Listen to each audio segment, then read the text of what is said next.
back with Spencer Seim. The title of this video is probably going to be the world's strangest, weirdest guitar, and it'll be clickbaity, but it's actually not clickbaity because this is, as far as I'm concerned, the weirdest fucking guitar I've ever seen. Show this thing. This is a Scott French custom guitar. Tis. Let me just say, he built this for you in 2005. Mm-hmm. I remember going on his website for hours and staring at this thing. Mm-hmm. So you toured this for probably, from 2005 on. Yeah, 2005 completely was just this guitar. Okay. And then a little bit of touring after that with this, but okay, it's a weirdo. So it has specific uses. Just looking at it, it looks weird. There's a bunch of switches. I'm a big fan of switches. Strange knobs. It's a weird color. It's a weird shape. Mm-hmm. But walk us through this thing. What is this? So Scott French, met him, friend of friends, good friend of like Carson and Ian, a lot of Placerville guys from back in the day. Okay. Super solid dude. Just got into guitar building like on a crazy level. Went to school for it. Was working doing this stuff out on the East Coast. I think for First Act actually. Oh, he was with First Act. I believe so. In their custom shop. Just as far as like learn. And came back and was like building this insane stuff. And I told him I wanted to get one of his guitars or do something, and he offered to sponsor me. He was like, let's build something like it, and I'm just like totally blown away. So, but at that point I'm like, well, might as well get weird with it, because it's like I'd always had little did he know quarter-inch. Oh, dude, I know, I feel bad. It's I wasn't like super like he was just cool enough to do it. Okay. I'm sure there was a lot of things that made him bang his head against the wall, but I have a Series 10 Telecaster copy, which is the flower guitar that I've, done most of the Hella records with, toured with. Remember my favorite guitar ever. But it's a copy of a Tele. It's made out of plywood. Okay. And so I'm just thinking, God, how do I, if I'm going to have another guitar made, how is it going to stack up to what that thing is to me? Okay. So I'm just thinking, well, why don't I give him that guitar, have him measure the neck width, the scale length, the depth of the neck, see if you can find a piece of plywood the same thickness. Okay. And then on tour, we were with Hella.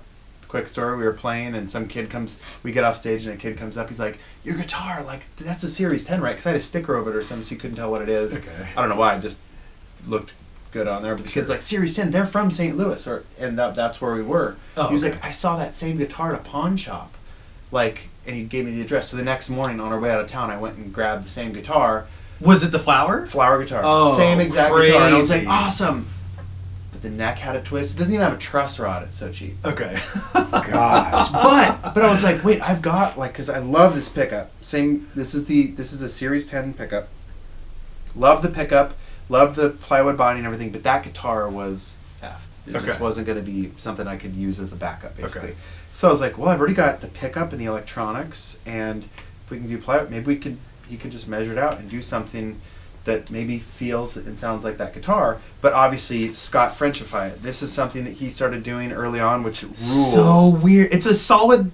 It's one piece, it's a right? neck through guitar, but then he just fades that in, and it makes it so nice to play up high. All this stuff up here, you can get all the way up top totally comfortably, and your thumb just dink. Wow. It's such a cool design. So here, I remember on the website, carved out cavity with egg shaker and contact mic. What? You probably hear better without these things on there, but yeah, it's okay. So there's an egg shaker in the guitar right there with a contact mic on it that's connected to one of the switches. And then sounds crazy with the story going for a half stack, right? Or this, yeah. Okay, so an egg shaker. Mm-hmm. What else? I've never really been into practicing a guitar with guitar plugged in. Okay. I've always just played electric guitar, not plugged in. That's how I usually write or practice. I just like the way it sounds. I like the percussive qualities. Sometimes it's a little confusing because playing tapping stuff, non-plugged in, you're hearing the back side of the string kind of sometimes almost as much as you're hearing the front side, especially if the action's high and you're actually getting resonance behind the string. But I thought that would be pretty awesome to be able to hear that amplified. So we put a nut pickup in. Okay. So that you could hear like the reverse notes. Everything gets higher as this is getting lower. So you could run it together and be doing your regular tapping stuff. You're hearing everything getting higher on this side, but lower on this side, but dissonant because obviously this scale length is not predetermined. So we put a nut pickup in it. Okay. And then I always thought it'd be fun to, probably because of how a lot of the Hella stuff had to be written, because it was 2-piece and I was trying to fill bass register and high register or like melody. Sure. Thought it'd be rad to have these strings separated from these strings so that I could change frequency, give more lower frequency, maybe, more bass register stuff to the bass and tune the higher stuff higher. So trying to think of a way to do that, and Scott mentioned that there was special, I guess, would you call these cradles for the bridge? Okay. That have an individual pickup for each string. Okay. And then, but then how do you get those out to 6 amplification? different outputs. Oh, that guy's okay. Yeah, So it's plugged in right now. Yeah, we'll show.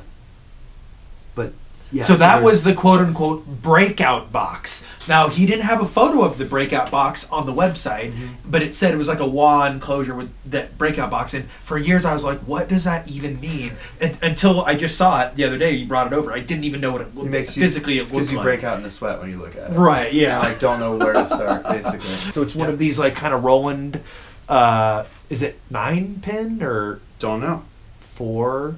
No, it's I don't know what that's considered. There's technically 13.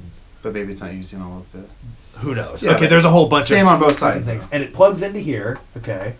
Right. So this way, and then there's all the outs on this pedal, right? So there's, there's a whole lot more than 6 actually. It goes right in there. Okay. And then that way you can send each string to a different guitar amp. Or different, whatever or different you want. effect. A different pedal, anything with it. So I experimented with that for one record, the Homeboy record that goes with Concentration Phase. That's all this guitar with, maybe I would do a couple of strings with one effects and a couple with other, but I've never owned even 6 effects pedals before, so I wasn't able to actually do what we're going to fool with here. Sure. But what I did do is I bought a mixer when I got this guitar, like a 12-channel mixer, and I wanted to hear this just spread across the stereo spectrum. So like E, A, D, G, B, E. So I plugged it into a mixer, panned each string, where it should be as far as kind of just being evenly across. And then the outs, one output went to one half stack, one output went to the other half stack. For live, which we did one like West Coast tour like that, just to get weird and take up more room in the van and just to experiment with something. And it did sound really cool from the stage, but like I mentioned when we were talking earlier, I think probably most of those venues were still mono at that point. Right. I mean, I remember seeing that tour, and that it did not occur to me that that's what's happening. But also, it's like you're seeing this freaky band, so like sonically, you're getting assaulted from so many different angles. It's hard to pay attention to like, oh yeah, I can hear that. You know what I mean? It was cool. I mean, so I liked being able to like just hear just the bass lines coming out of one and the high stuff coming out of the other. The only drawback was that these things don't sound as good as that does. Right. As far as just playing like a guitar. Sure. But you could do totally weird stuff with those. Totally. As we will do. You have LEDs in the in the neck, so you plug in. There's also just a norm core 1/4 inch, which is that guy right there. And I think on the website it said for like dirty backyard rockin' or something. Like I even remember exactly what the website said. Do you want me to put this like? Yeah, sure. So you can see. LED. Yeah, so that's a Scott French thing that he did, which is actually, it's totally funny. I mean, that's something that I didn't ask for that he put in, but I was like, absolutely, that sounds awesome. But it's actually come in handy a lot. Like, not ever having our own light person at shows.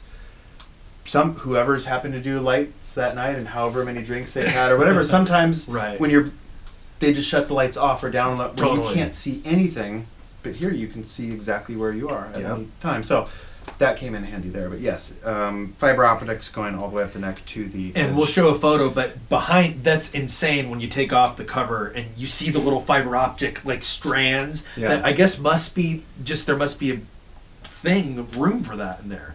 It's crazy. The just finish. Instant message, Scott. Right. Yeah. Okay. And now this finish, I remember seeing this in that 2005 and being like, what? The beard burst. That's Scott's term.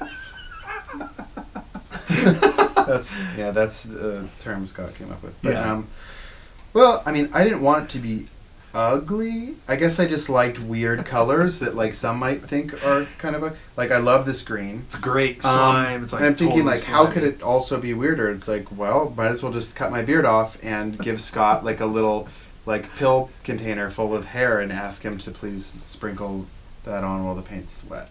Dude. Well, it was such a special thing when you hit me up the other day and Spencer texted me and he's like, oh, well, why don't I just drop this guitar off? I'll be gone for a day. Just hang out with it. Check it out. And I was like, really?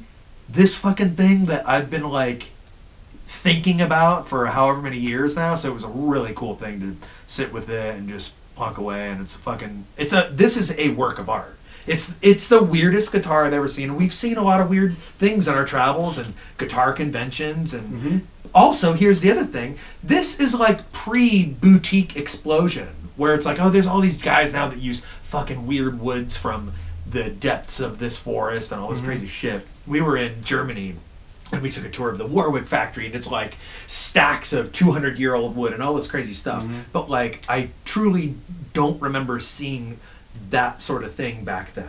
This was a fresh thing. 2004, I guess? Dude, wild. And so it was it's crazy. It's truly the weirdest guitar Well, that's I've ever interesting seen. to hear from you because, I thought it was weird because I hadn't seen it before, so I wanted to see if we could make that or he could make it. Maybe I could, put the ideas in. But I would assume by now there's probably tons of this stuff, but you know a lot about more of this weird stuff than I do, and you're saying that maybe there's not. At least maybe this package. Is maybe someone has taken a massive pile of just petrified shit and put in a pickup and strung some strings on it. Maybe that would be pretty weird. But if we're talking real deal, I've never seen anything like this. And the pickups in the breakout box, dude. It's totally wild. So obviously, what we should do is plug it in. We got a rig going where we have 6 different amplifiers. We'll show you here. We got a different pedal for each string, and properly labeled. Yeah. So let's get to it. Okay, so here's what's happening. We built a little pedal board and we assigned a different pedal to each string. So on the high E, coming out of the big Ampeg, it's a bit commander. Sense. Yeah. Out of the B string, we've got the little Ampeg Red Panda Context. Then a gonculator for the G string, this Ampeg Micro. Vibrato on the D string, Roland Jazz Chorus JC6. Oh, I wonder. Well, that says 20, but that might be the 60. Okay, we'll find out. So vibrato, then a Keeley Loomer set on the reverse reverb for the A string out of the JC20, I guess. And then an Earthquaker dirt transmitter on the low E. So it's going to the Supro. It's going to sound like a mess. But it was just kind of funny. We just haphazardly grabbed pedals and threw them down. So, okay. So right now, we have each pedal the input is from the breakout box, which is one of the strings in the guitar, right? And then the output is a separate cable for every amp. Okay, so we turn all these on. It's also kind of hard we're not miking up every single amp, so you're not going to fully understand the sonic spectrum unless you're standing right in the middle of the room. Especially muted, just right in the room, it's going like this. It's wild. Yeah. Trust us. Just believe us right now. I've never seen that. So.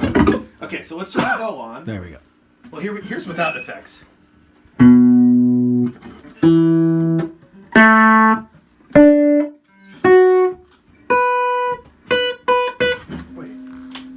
There we go. There's also some bleed through the pickups. We noticed, like The string next to it. Yeah, there's a little bit of bleed through the string next to it, but okay. So there's a big guy. Okay, so here we go. Let's just crank all these on.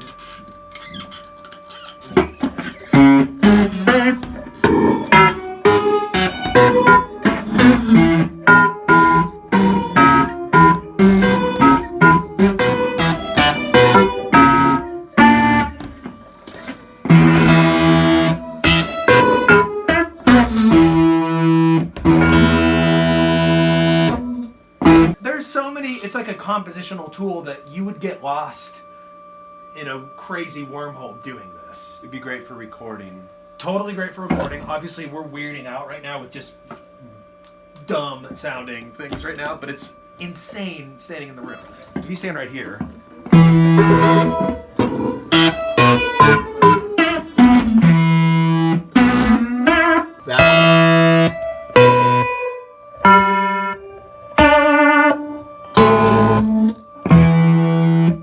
Try this, like play something pretty on the high strings, or just. It's ridiculous. Right, yeah. Oh wait, D is the. Okay, the vibrato is on the D string. So right now, one string has got the vibrato going, and then the other ones are just dry. Maybe technically dry. Just the vibrato. Right. Okay. So now It's vibrato only on the D string.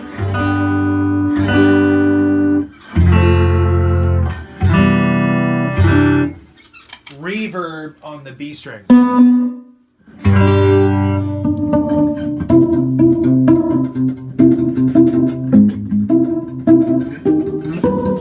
Oh, it actually sounds like a weird pizzicato like string, like like the.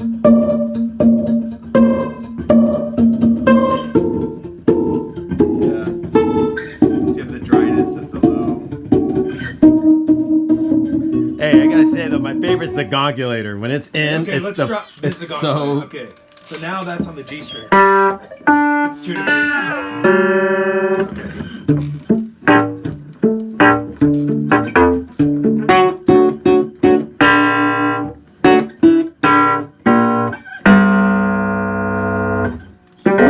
So here's a chord. Here's a nice big fat B chord.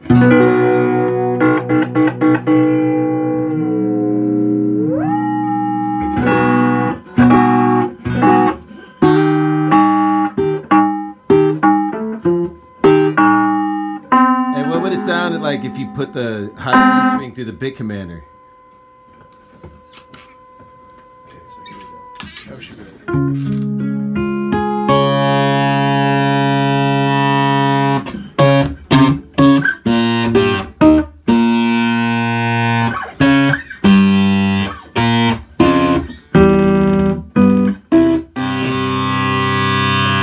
That sounds crazy.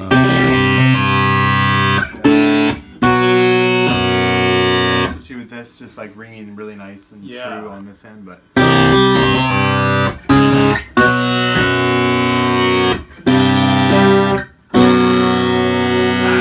That sounds fucked up. And then what happens if you're shaking? So, okay, let's show you the shaker. Now we're going, this actual box has more outs. There's an egg shaker out on it. There's a nut out on it. There's something that says NAG on it. I'm assuming it's the pickup. Oh, the Reggie pickup. Yeah, okay, so there's 6, 7, 8, 9 different... If you have 9 amps, we could get something really crazy going. Okay, but again, the one that is just mind, like what? Egg shaker. So right here we have an on switch for an egg shaker. So we've bypassed the actual box, and now we're only coming out of the 1/4 inch with the egg shaker contact mic on. Right. You can run whatever, like this is the magnetic pickup. Yeah. This is just the egg shaker, and that's the nut. Yeah, okay, so now... Dude. Dry. Dry. Okay, so we just have this plugged into a reverb.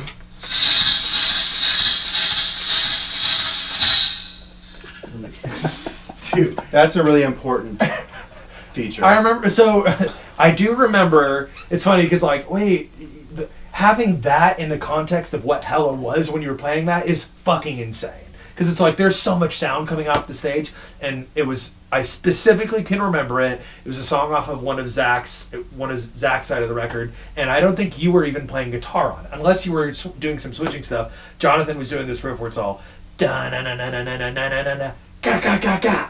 I specifically. I think there's like clapping or something really reverbed out or percussive on Zach's Yeah. recording, so that was the only way I could think to do it.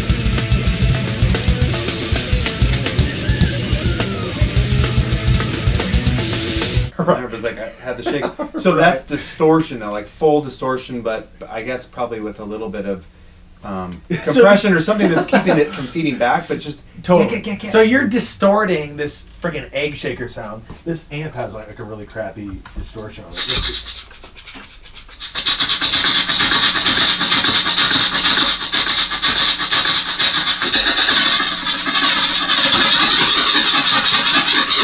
So yeah, so it's just at that point it's just like oh, and then look at this. You're actually picking up acoustically. So right now what you're hearing is you're not actually hearing this pickup. You're hearing the contact mic grabbing the internal sound. Dude. Hello? Dude. Oh my god. It sounds like a banjo to me or something. yeah, if I knew any like good like old. Did you have a favorite way that you shook it? Because that you get the best out of there, right? Or kind of doing it like that. So if you were actually playing this, you just go.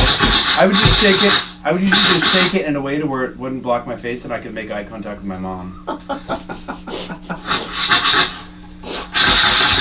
Cool, man. Well, there you go, dude. Thank you so much for bringing this weirdest guitar in the world. This is an absolute monster, Gem. gross, awesome, It's fucking a gem. piece of art. There you go. Awesome. Thank you, man.